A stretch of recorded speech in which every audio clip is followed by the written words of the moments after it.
Hi boys and girls. So, I've got myself a new laptop. It's actually fairly cheap too. It's an ugly color. It's green. I'm not very fond of green. As you guys know, my colors are red and black. Well, color and shape, I should say. And I've got kind of a gothy metal sweater thing going on today. It's Sunday. It's weird day. You know, when the zombies actually come out and play, it's cold out there. They enjoy it. Okay, so I'm gonna finally get to the paranormal blog that was requested and answer a few questions and share a few of my own experiences with it.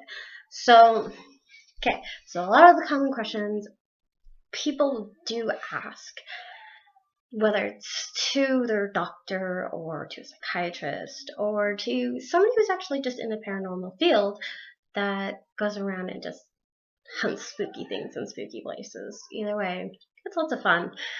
And it can be lots of fun. Some people experiment with Ouija boards and others with tarot cards, and there's all kinds of ways to kind of provoke that spirit.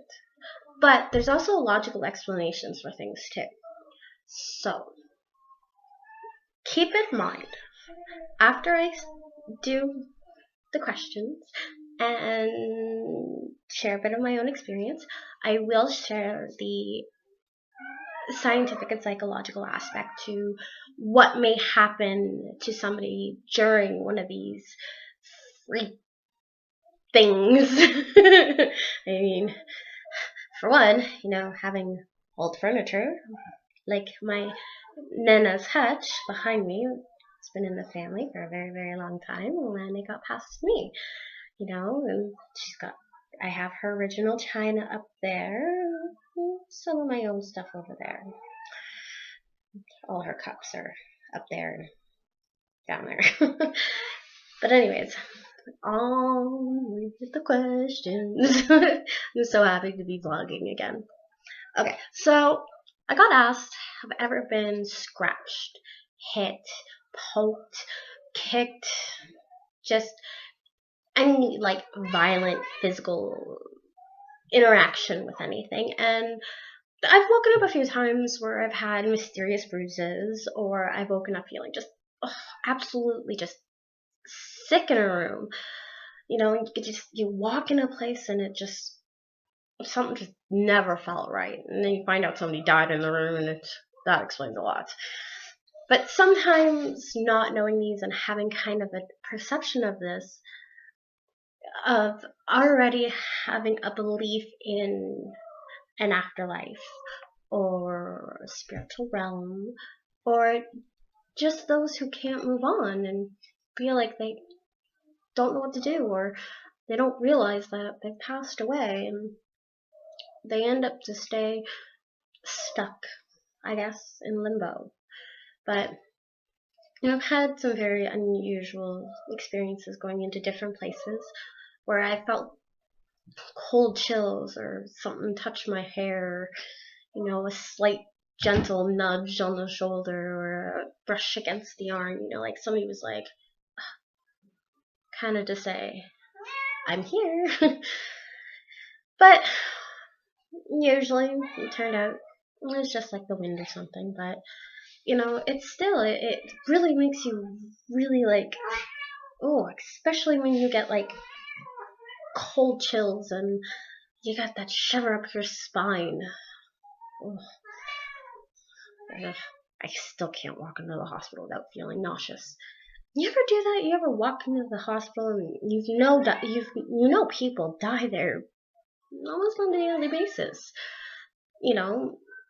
And you just feel queasy, and you get this aroma of a sweet but sickening smell, and you realize that's the smell of death. And then you walk by certain rooms and you swear you see something just out of the corner of your eye. I've done that lots of times, where I've turned and thought I saw something that was there and it wasn't.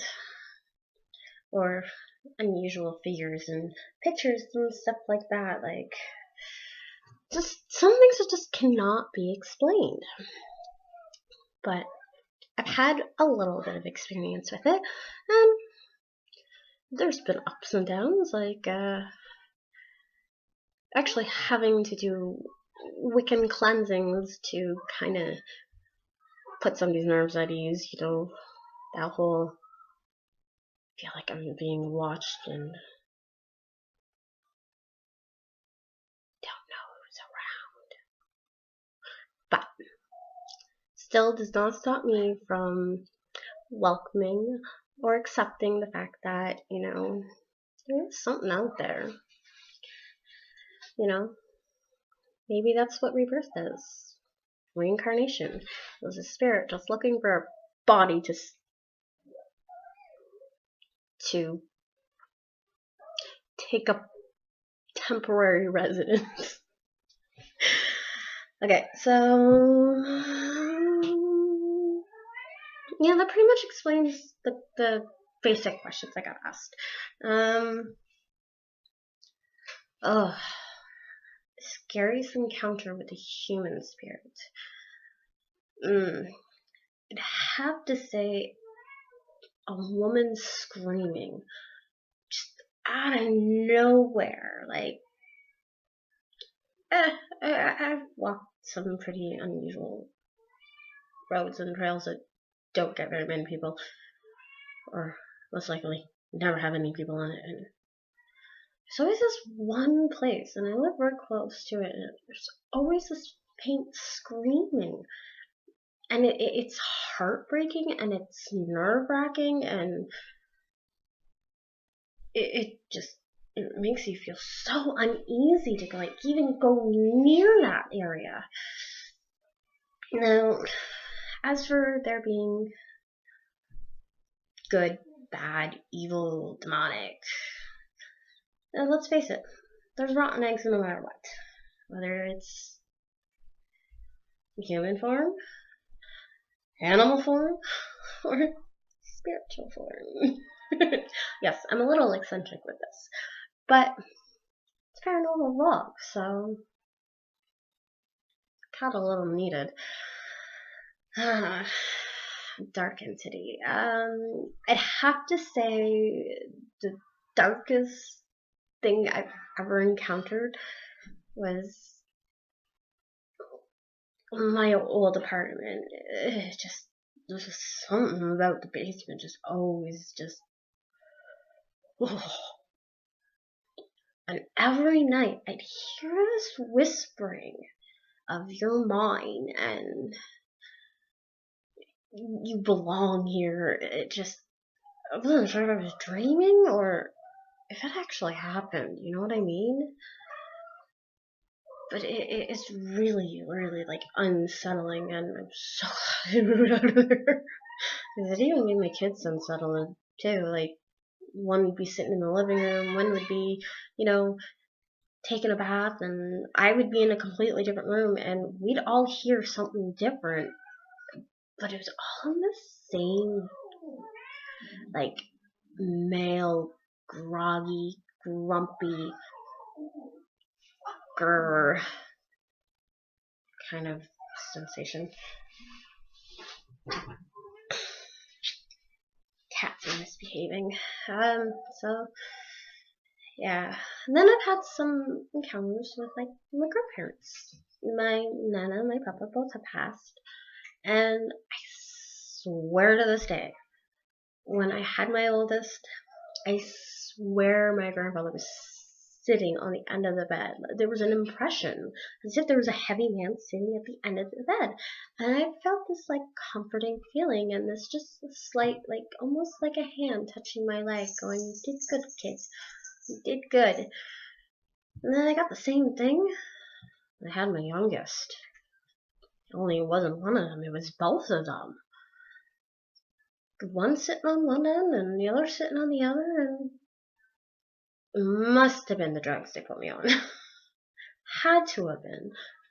I mean, what other explanation could it have been? I mean, maybe they really were there. Loved ones usually attach themselves to the people they love, and, well, was the first one to have grandbabies in my family, so, well, at least on my Nana and Papa side. But it was kind of comforting, almost like, they were letting me know that it was okay.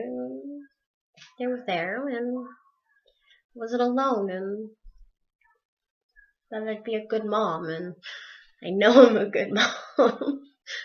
And kids tell me every day, so, there's little experiences like that don't always have to be negative or creepy or scary. Sometimes things happen to kind of let you know you're doing okay. Like, really doing okay. And every so often I get the smell of vitamin E cream out of nowhere and smell of Old Spice, and I swear it's my Nana and Papa checking in on me all the time and checking on my girls. Because my Nana got to meet, one, and I told her I was pregnant with the second one before she passed away.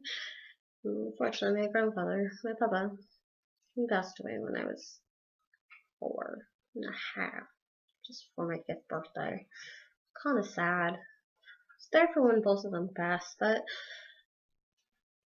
I'm pretty sure he's enjoying a nice shot or two of Canadian Club, and I'm pretty sure she's enjoying a nice relaxing time kicking his ass. That's what I think. Okay, now for some of the more stranger questions about the paranormal. And this one involves UFOs and alien abductions. No, I've never seen a UFO. I've never been abducted either.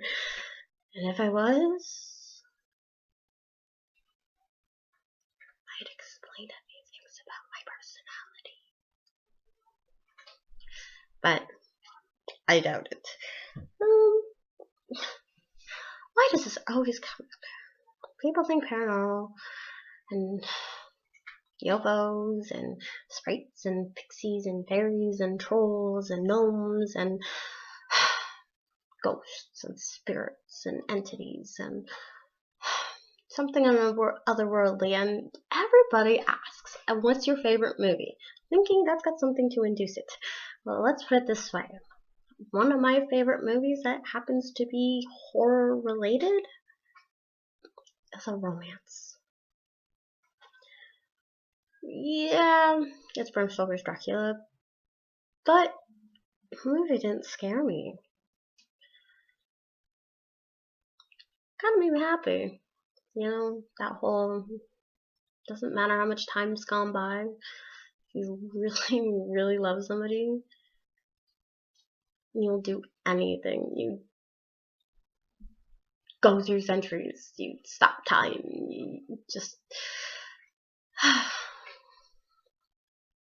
You think this would be how I'd be acting on Valentine's Day, but no. Figures. Took a paranormal vlog to get this out of me. Okay, so let's see.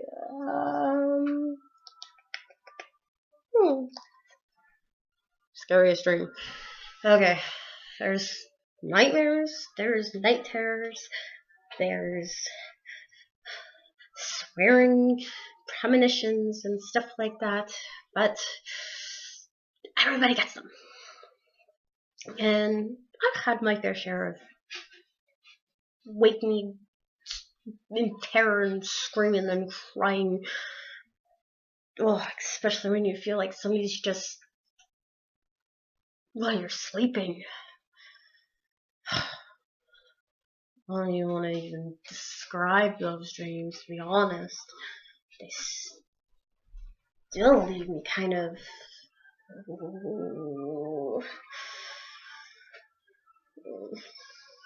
But everybody does get them. And they can be very realistic and make you question, are you dreaming, are you not? I've woken up a few times trying to figure out, did I really dream that, or did that actually happen? Like,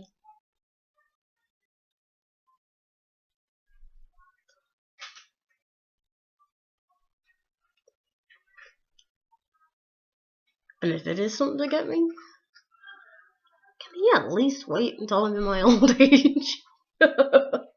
Okay, so yes, I kind of made this kind of more of a funny vlog about paranormal things. But, you know, I think with things like that, if we didn't have those things,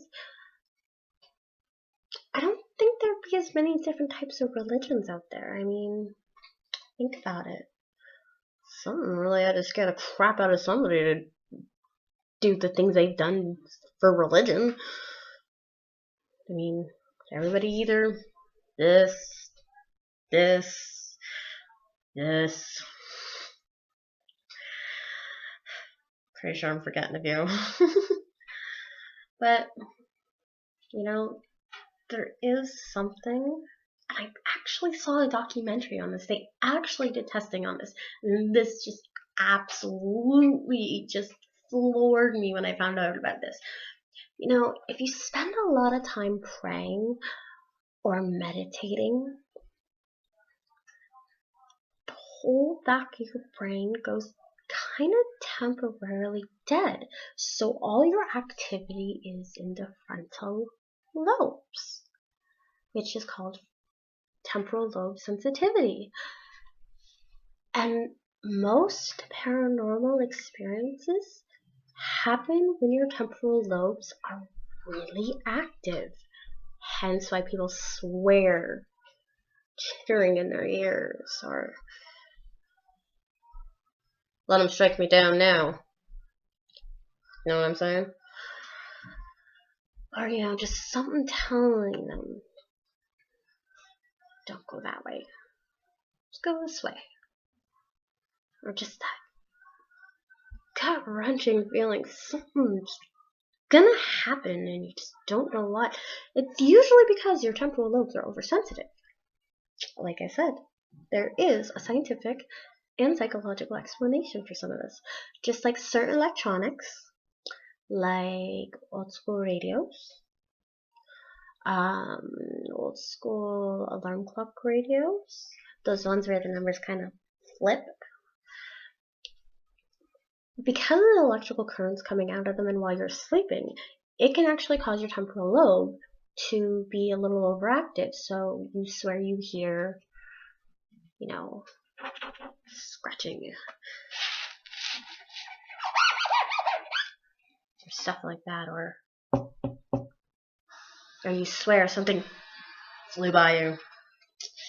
Now, as for things, you know, moving around the house or misplaced items, well, the only one I don't have an explanation for are the goddamn dryer fucking gnomes. The ones that steal your sock. Everything else, it's usually because it's just not sitting right, or you really did misplace it and you've got an overactive imagination, or you're around too many electronics and you just forgot that you put something somewhere and your mind is convinced that there's something spooky in your house and it's haunted. How many of you guys have actually gone to find out if your places are haunted? If anybody's died in them or anything like that? If nobody's died in your place, then guaranteed something electronic, or you spend too much time or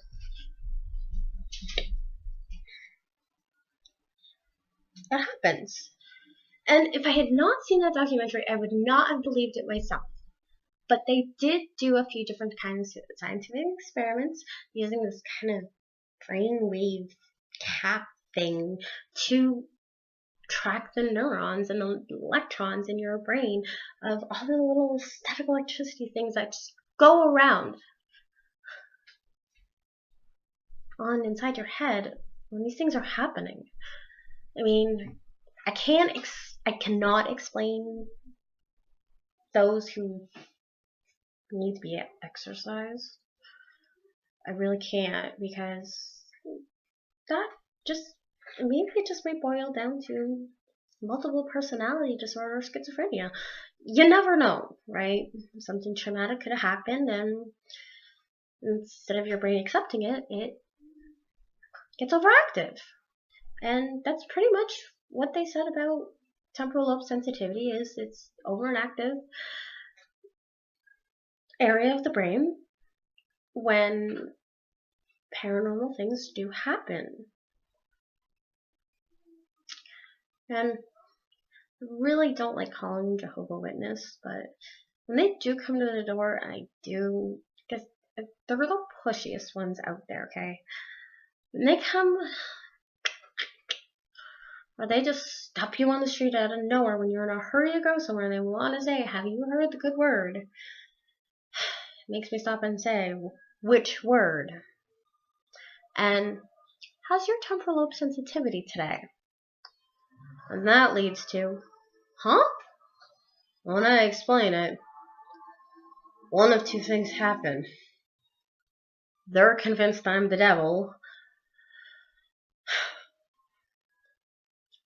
or they actually do walk away from their faith. I've seen it happen a couple times. I didn't mean to, but if you're gonna ask my opinion, I'm gonna give it.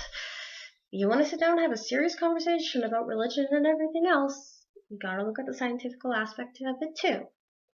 That you're just temporal lobe sensitive, and it's a little overactive, and there's no in this year, and there's no in this year going. There is no angel and no devil on your shoulder. It is your temporal lobe sensitivity convincing you of different things that are already in your mind, and your mind just cannot decide between the two, and you cannot come up with a logical explanation for something, so you swear you hear angels, or you hear the devil, and it's possessing you. Either way, there's always an answer for something. Like in my house, you can hear people walking around late at night, even when the kids are gone away for a weekend. But because of the way my townhouse is built, and because it stretches from one end all the way down 5 units, 6 units, what they did was, some of them are kind of connected in certain spots. So when somebody's upstairs on their side, it sounds like